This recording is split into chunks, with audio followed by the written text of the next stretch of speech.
ஒரு பகுதி உங்களுடைய உள்ளம் சொல்லுகிறது, நீ மாறவே மாட்டாய். எத்தனை வருஷமா நீ அப்படிதான் இருக்கிற. அதே கெட்ட வார்த்தை, அதே கோபம், அதே கீழ்ப்படியாமை, வீட்டில் அதே கலகம் பண்ணுகிற சுபாவம். உன்னை திருத்த முடியாது யாருக்கும். நீ அப்படிதான் இருப்பாய், அப்படிதான் சாவாய். ஆனால் மறுபகுதி என்ன சொல்லுகிறது? நீ உன்னை பார்க்காதே, நீ தேவனை பார், நீ இயேசுவை பார். மாம்சமான யாவருக்கும் நான் தேவனாகிய கர்த்தர் என்று சொன்ன அவரை நீ பார். அவரிடத்தில் வல்லமை இல்லையா? அவர் செத்து போய்விட்டாரா? அவர் செயலற்று போய்விட்டாரா? அவர் வயதானவராய் மாறிவிட்டாரா? இல்லை, அவர் இன்றைக்கும் ஜீவிக்கிறார். நேற்றும் இன்றும் மாறாதவர். இன்றைக்கும் நம்முடைய தேவன், என்னுடைய தேவன் மாம்சமான யாவருக்கும் தேவனாய் இருக்கிறார். நம்புகிறவர்கள் அவருடைய விசுவாசத்தை காண்பீர்கள்.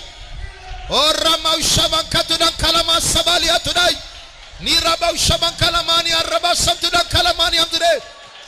ஆண்டவரே, நாங்கள் எங்களை வெறுக்கிறோம் ஆண்டவரே, நாங்கள் எங்களை மறுதலிக்கிறோம் ஆண்டவரே. இயேசுவே, உம்முடைய சிலுவையை